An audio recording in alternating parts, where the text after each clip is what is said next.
Hey, what's up guys? Again for another tutorial video.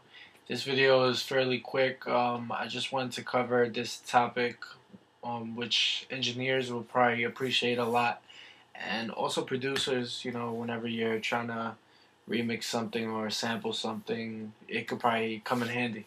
So what I'm trying to teach you guys today is basically beat mapping, where you basically find out the tempo of a beat without you trying to guess it, trying to do all that work, which it could save you from a lot of time. Um, Give me a second. Yeah, so let's start a new session, and I'm gonna bring in a beat. Let's just call this session beat mapping. Let's bring it over here. Beat mapping. What's today? The 10th, 11th.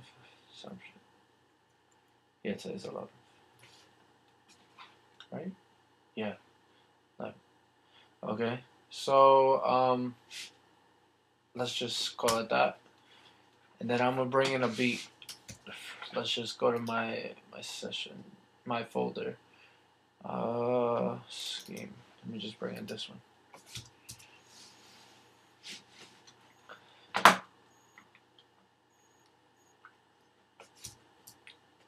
So as you could tell, you could see automatically from the tempo on Pro Tools. Pro Tools automatically sets your tempo to 120. That's the default tempo. But this track is not at 120.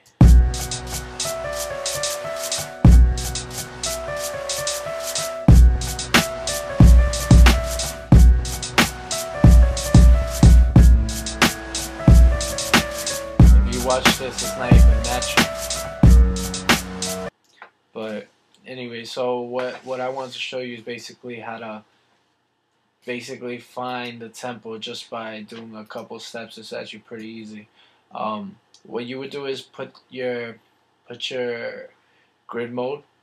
Put your mode on slip, and then this is a new shortcut you guys can learn today. Option, Command, and Tab, and it will turn on this little section right here, which basically means tab to transients.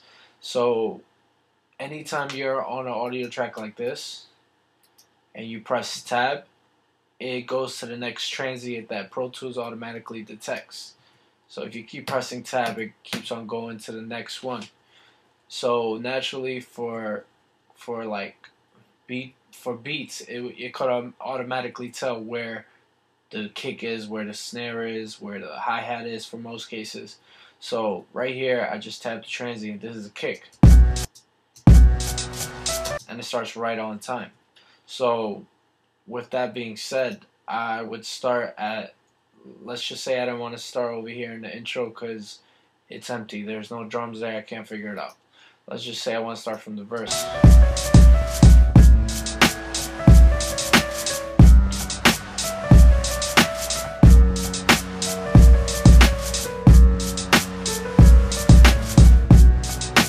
So around here. So basically this is the first kick. So you could easily do it like this, but you won't have the timing. See how it's like not 100%? You can even try to zoom it in and try to do it, but it's better to kind of trust the folks at Avid, and just trust that tab to transients will get you to the next transient. So right there, that's where the new transient starts. So if you listen to it, it starts you off clean. So there's another shortcut that I'm going to show you right now. This is basically what Pro Tools calls beat markers, where you set where a specific bar is during the song. So let's say I'm going to add a location marker right here just to remember.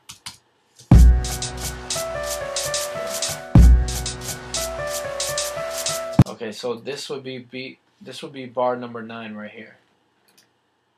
So I could take this out, and then the shortcut is Command I, and this is to add a bar beat marker. So you would put in bar 9, and then press enter. And then from there, Pro Tools kind of calculates from the beginning to this marker what the tempo is. But you see how it's like not exactly there. So what you could do is you could keep going in the song for maybe 4 more bars.